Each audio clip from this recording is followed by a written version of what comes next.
राधे राधे।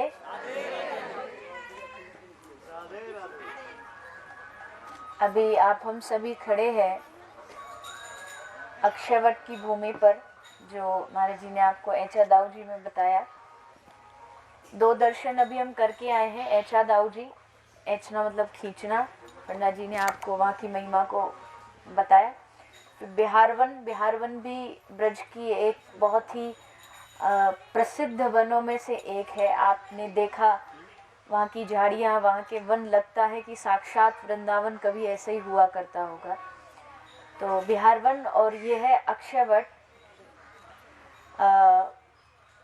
तीर्थों के राजा प्रयागराज, उनकी ये निवास स्थली है। ब्रजभूमि में जो तीर्थों के राजा हैं प्रयागराज, वो यहाँ पर निवास करते हैं। पंडा जी ने बताया कि अयोध्या नगरी भी यहीं पर उनका निवास है। अंदर आप जाएंगे, राम जी का सुंदर मंदिर है।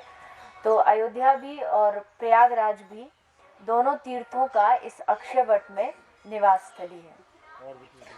और यहीं से थोड़ा सा आगे जहाँ गाड़ियाँ नहीं जाती हैं, वो है तपोवन। बहुत ही सुंदर रमणीय स्थान है। यमुना जी बिल्कुल सामने से बहती है। पिछली बार जो यात्रा में आए थे उनको याद होगा, हम गए थे, पैदल गए थे। पिछली बार भी पैदल ही गए शायद। हाँ। दोनों बार गए हैं, क्योंकि वहाँ रास्ता नहीं है, लंबा रास्ता पैदल का, और हमें यात्रा आगे भी बढ़ानी है, क्योंकि आज वृंदावन भी दर्शन करना है, तो इसलिए जा नहीं पाएंगे। तपोवन की महिमा ये है कि कहते हैं कि माता कात्यायनी ने वहाँ तप किया है 60,000 वर्ष तक।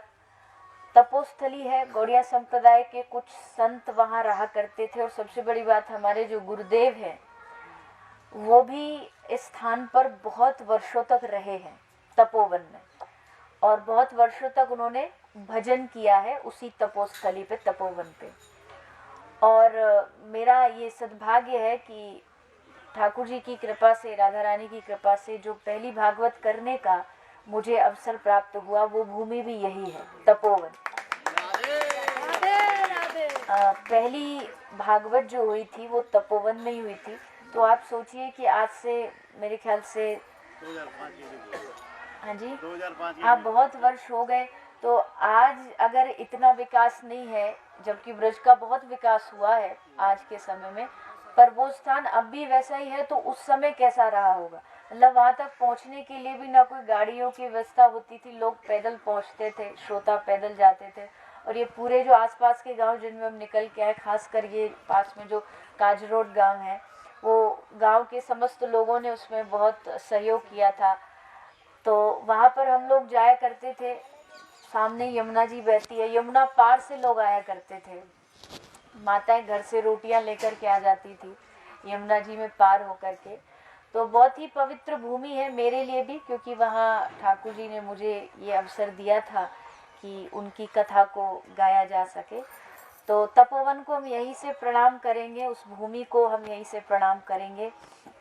और अक्षयवट में तीर्थराज प्रयाग को, अयोध्या भूमि को भी हम सब प्रणाम करते हुए, आज यात्रा का विश्राम दिवस चल रहा है, तो यही प्रार्थना करेंगे ठाकुर जी से कि इस ब्रजधाम में हम जहाँ जहाँ गए हैं, जिन वनों में, जिन स्थानों पर, जिस भूमियों पर हम गए हैं, प्रभु ये सब हम पर कृपा करें, ये धाम हम पर कृपा करें, ताकि हम जब कल अपने घर जाए तो हमारा हृदय कृष्ण प्रेम से, राधा प्रेम से भरपूर हो और उनकी कृपा हमें प्राप्त हो।